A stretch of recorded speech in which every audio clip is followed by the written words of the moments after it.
Hello everybody, welcome to WSCube tech. Previous lecture में हमने oops के कंसेप्ट के बारे में पढ़ा था। ऊप्स के जो कंसेप्ट होते हैं जिसमें हमने ऑब्जेक्ट्स के बारे में पढ़ा था, हमने क्लास के बारे में पढ़ा था, उनसे रिलेटेड हमने सारे बेसिक कंसेप्ट्स के बारे में एक इन्फॉर्मेशन ली थी, जैसे इनहेरिटेंस क्या होता है, पॉलीमॉर्फिज्म क्या होता है, डेटा एब्स्ट्रैक्शन क्या होता है, इनकैप्सुलेशन क्या होता है। तो इन सबको हमने एक बहुत ही सिंप्लीफाइड वे में समझा था कि ऊप्स के ये सारे मेजर कंसेप्ट्स क्या होते हैं और इनका हम किस हिसाब से इनको यूज़ करते हैं, या what is the implementation of them, या why we are using such things. Now coming to the latter part of that is the benefits and the applications of OOP. अगर हम जब ऊप्स के कंसेप्ट की बात कर ही रहे हैं, we are talking about OOPs, and why not be to talk about the benefits and application. So what are benefits and what are applications of both OOPs concept. तो सबसे पहले बेनिफिट्स देख लेते हैं कि इसके क्या होते हैं।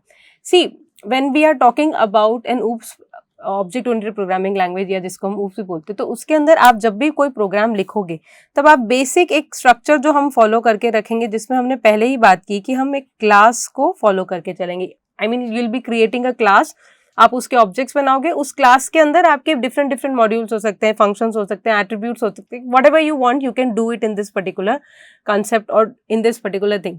But again the major criteria remains कि आप इसको क्लास के थ्रू इम्प्लीमेंट कर रहे हो। तो जब हम क्लास की बात कर रहे हैं तो इसके अंदर ऑल ऑफ उसके सारे ऑब्जेक्ट्स भी आ जाते हैं, देन उसका डेटा एब्स्ट्रैक्शन, जो सारे हमने पढ़े थे, उसके कंसेप्ट्स पढ़े थे, वो सब ऑटोमेटिक उसमें इम्प्लीमेंट हो रहे हैं।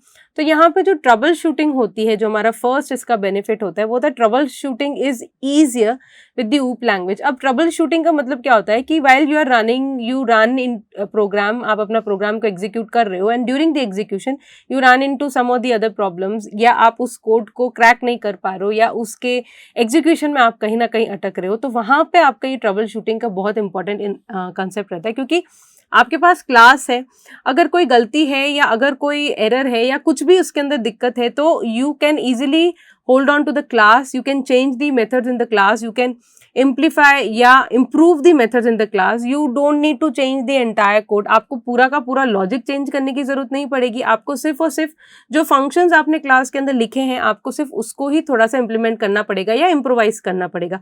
तो हम जब एक पर्टिकुलर कंसेप्ट की बात करते हैं, जब हम ट्रबल शूटिंग की बात करते हैं, तब trouble shooting comes with many other things. आप एरर रिमूवल की बात करते हो तो वो भी आपके ट्रबल शूटिंग में आ सकता है। अगर आप अपने कोड को इम्प्रोवाइज कर रहे हो, बग्स रिमूव कर रहे हो, तो वो सारा भी आपका ट्रबल शूटिंग में आता है। तो ऊप्स लैंग्वेज के साथ आपके ये कंसेप्ट बहुत ईजी हो जाता है, क्योंकि आपके पास क्लासेस होती है, ऑब्जेक्ट्स होते हैं, तो उसके अंदर आपको चेंजेस करने, तो आप इजीली उनके मेथड्स को चेंज कर सकते हो, या उसको कोई भी एक एक्स्ट्रा एड ऑन फंक्शनैलिटी भी हम इजीली प्रोवाइड करा सकते हैं। रीयूजेबिलिटी की बात होती है, यानी कोड रीयूजेबिलिटी। अब कोड रीयूजेबिलिटी को अगर समझने के लिए हम सबसे इंपॉर्टेंट कंसेप्ट जो हमने पढ़ा था वो था आपका inheritance. You can see over here. Inheritance का मतलब क्या होता है कि आपके पास कोई एक पेरेंट क्लास है और आप उसकी प्रॉपर्टीज, एट्रीब्यूट्स, मेथड्स को आप एक्वायर कर रहे हो, आप उसको यूज कर रहे हो। यानी आपके पास एक पर्टिकुलर मेथड, एक पर्टिकुलर ऑब्जेक्ट्स, एक पर्टिकुलर कुछ फंक्शंस ऑलरेडी अवेलेबल है, आप उसको रीयूज कर रहे हो और आपको अपना कुछ एक्स्ट्रा ऐड करना है, तो आप एक्स्ट्रा भी ऐड कर सकते हो। तो here the concept come is the code reusability. That means a small set of code, a small set of function can be reused within multiple things, right?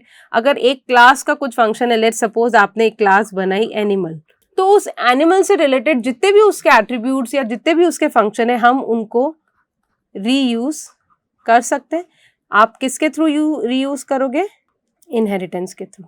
तो मेजर कंसेप्ट हमारा यहाँ पे जो यूज होता है वो होता है आपका इनहेरिटेंस, क्योंकि आप उनकी प्रॉपर्टीज को इनहेरिट करके अगर आपको कुछ एक्स्ट्रा ऐड करना है तब आप इजीली ऐड कर सकते हो। तो this is something which is your inheritance, is actually the major part. Code flexibility को अगर हम बोलते हैं तो एक वर्ड हमने पढ़ा था पॉलीमॉर्फिज्म। अगर मैं पॉलीमॉर्फिज्म को बाइफरकेट करती तो हमने बोला था one name and many forms. Code flexibility का मतलब क्या हो जाता है? फ्लेक्सिबल। फ्लेक्सिबल मीन्स आपने कोई एक फंक्शन बनाया, आप उसको मल्टीपल वेज में या मल्टीपल फॉर्म्स में यूज कर सकते हो। तो यानी आपका जो कोड है वो बहुत फ्लेक्सिबल है, and that code can change. कैसे चेंज हो सकता है? As per the input that you are providing to the code. यानी अगर आपने कोई फंक्शन बनाया है, उस फंक्शन की जो भी प्रोसीजर कह लो या उसकी फंक्शनैलिटी कह लो, वो डिपेंड करेगी as per the input which is provided to the function. जैसे एक बहुत कॉमन एग्जांपल अगर हम लोग समझते हैं यहाँ पे, तो लेट्स सपोज मैंने एक फंक्शन बनाया है ऐड का। अब इस ऐड फंक्शन के अंदर अगर मैं कोई दो पैरामीटर्स प्रोवाइड करती हूँ, लेट्स सपोज 2 और 5 प्रोवाइड करती हूँ, तो ये मुझे उन दोनों को एडिशन करके दे देगा 7। अगर मैं इसके पैरामीटर्स प्रोवाइड करती हूँ 2.1 एंड 5.2, तो ये मुझे दे देगा 7.3। अगर मैं इसके पैरामीटर्स को प्रोवाइड कराती हूँ a और b, तो ये मुझे दे देगा a b। So different parameters के ऊपर ये डिफरेंट वे में काम कर रहा है। जब आप इसको इंटीजर डेटा प्रोवाइड करोगे, यानी एक होल नंबर प्रोवाइड करोगे, तो ऑटोमेटिकली वो उसको ऐड करके दे देगा। अगर आप इसको डेसिमल नंबर प्रोवाइड करोगे तो ये उनको भी ऐड करके दे देगा। अगर आप कोई कैरेक्टर्स या स्ट्रिंग प्रोवाइड करोगे तो वो उनको ज्वाइन करके दे देगा। दैट मीन्स फंक्शनैलिटी एक, आपने फंक्शन बनाया है सिर्फ एक, लेकिन आप उसको डिफरेंट पैरामीटर्स प्रोवाइड कर रहे हो तो वो आपको डिफरेंट इनपुट दे रहा है। So this is something which is called as code flexibility, क्योंकि आपने कोड तो सिर्फ एक ही लिखा है। Basis on the input the output will be obtained. So whatever input you will be providing, on the basis of that आपको एक output मिल रहा है। That is something which is called as your code flexibility. एक जो इसका major concept या benefit रहता है वो होता है सिक्योरिटी। सिक्योरिटी क्यों? हमने लास्ट कंसेप्ट में भी पढ़ा था एक बहुत इंपॉर्टेंट कंसेप्ट जिसको हमने बोला था डेटा एब्स्ट्रैक्शन। डेटा एब्स्ट्रैक्शन का मतलब क्या होता है कि जितनी भी डिटेल्स रिक्वायर्ड है यूजर को, या जो भी फ्रंट एंड पे या जो भी काम कर रहा है उसको सिर्फ वो ही इंफॉर्मेशन दी जाएगी, बैकग्राउंड की जितनी भी डिटेल्स है वो शेयर नहीं की जाएगी। सो इन दैट केस आपके पीछे की जितनी भी फंक्शनैलिटीज है, जो बैकग्राउंड की प्रोसेसिंग है, बैकग्राउंड की हाइडिंग डेटा है, या जो भी आपका कंसेप्ट है वो हिडन रहता है यूजर से।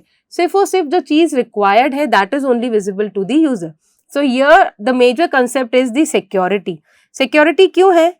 क्योंकि आपका डेटा एब्स्ट्रैक्शन का फीचर यहाँ पे बहुत इंपॉर्टेंट होता है और वो जो जितना रिक्वायर्ड डेटा है सिर्फ वो ही दिखाता है। जिससे क्या होता है कि जो हमारा बैकग्राउंड का जितना भी डेटा होता है वो सिक्योर रहता है and it is not vulnerable to attacks.